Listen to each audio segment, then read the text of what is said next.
Depois a gente volta aí para três manchetes. os ajustes aí, porque a Raniele está na porta do ministro. Vai lá. Comissão de Constituição e Justiça da Câmara dos Deputados vota a PEC que acaba com o aborto no Brasil. Inclusive, os autorizados hoje em lei. Caroline Detoni promete esforço total. Raniele. É isso mesmo. A presidente da Comissão de Constituição e Justiça anunciou ontem à tarde que vai votar hoje essa PEC de 2012, do ex-deputado federal Eduardo Cunha, a PEC 164.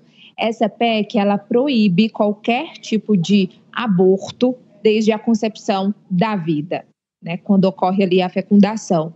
Ou seja, diretamente vai afetar, inclusive, aqueles abortos que são permitidos por lei, o aborto legal, em casos de criança que tem malformação de cérebro, gravidez que coloca em risco a vida da mãe e também gravidez fruto de estupro.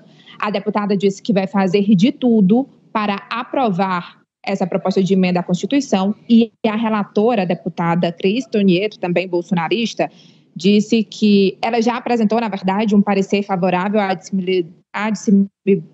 dissimilabilidade da PEC, ou seja, quando a PEC ela pode tramitar na CCJ e deve apresentar também um parecer favorável hoje na comissão. Tem uma fala, inclusive, de uma pesquisadora da Universidade daqui de Brasília que fala sobre as consequências da aprovação dessa PEC. Vamos ver.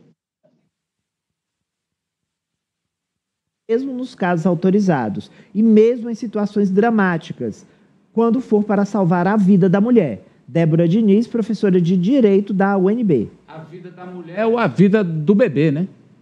De ambos. A vida da mulher ou a vida do bebê. Eu começo com a Poliana. Acabar com o aborto do Brasil, a gente já sabe, não. Eu digo assim, com a legalização, né? Dentro dos aspectos hoje que são permitidos. Não resolve esse problema.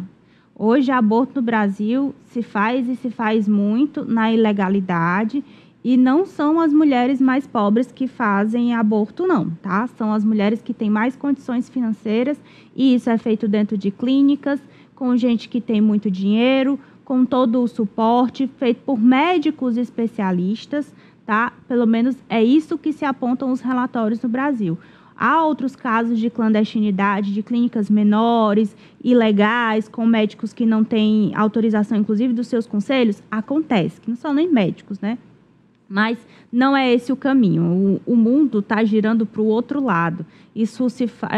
Toda essa discussão é discussão ideológica, que esse país está contaminado, que não se discute questões sérias.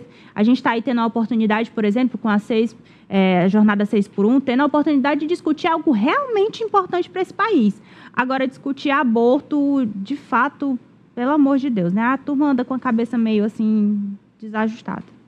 Incrível, vou passar para o professor Vila, que na eleição americana, eles fazem... A eleição americana é o seguinte, o cara vota para presidente, mas vota para escolher qual é a cor do meio-fio da rua dele, vota para escolher quem é o xerife do bairro e vota, plebiscita aí de aborto ou não. E a maioria lá dos estados que votou aborto, inclusive estados trumpistas, foi favorável, professor.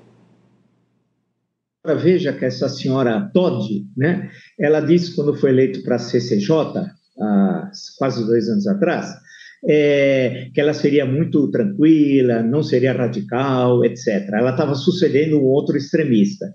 E esse é um exemplo do que ela está fazendo. Isso daí é a sociedade do espetáculo, outra vez, só que agora é de outra corrente, né? Isso é um absurdo, isso daí não tem a mínima condição de ser aprovado e não será, e não é essa a questão que está sendo colocada hoje, especialmente, não só, mas principalmente pelas mulheres, são outras questões. Nós sabemos que o aborto é permitido no Brasil dentro das condições legalmente dispostas, e isso, no momento atual, para muitos, é o suficiente. Há outras questões que afetam as mulheres, que na conjuntura atual são mais prementes. E essa senhora quer aparecer, é a sociedade espetáculo, deve ter mais votos em 2026 lá em Santa Catarina, vem com proposta que deixaria o quadro atrás, sabe de quem é? É o Tiradentes. É o Tiradentes que está atrás dela, ouvindo a sentença. Fica assustado ouvindo a senhora de Todd falar. muito está sendo falado aí que isso é para desviar a atenção, Ananias. Estratégia já usada em vários temas, né? Quando se quer mudar a pauta, quando se quer trazer uma discussão que interessa e desvirtuar um assunto, se põe uma pauta como essa, se põe as pautas de costume, as pautas ideológicas no Congresso Nacional. Interessante que esse projeto é de Eduardo Cunha, em 2012. Você lembra? Grande patriota Eduardo Cunha. Pode concluir. Grandíssimo brasileiro, patriota. Para você ver como os personagens mudam, mas os temas continuam os mesmos, né? A mesma estratégia de antes. Remata, Ari. Olha, Amadeu, é perverso, porque, como comentou a Apoliana,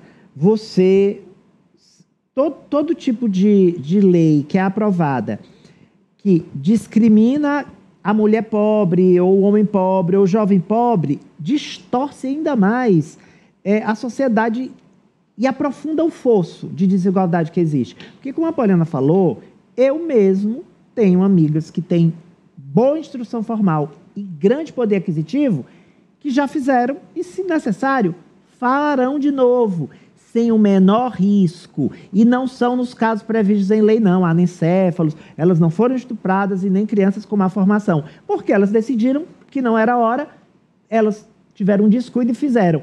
Sabe quem é penalizado no final das contas? As mulheres pobres e, em geral, pretas da periferia. Sempre.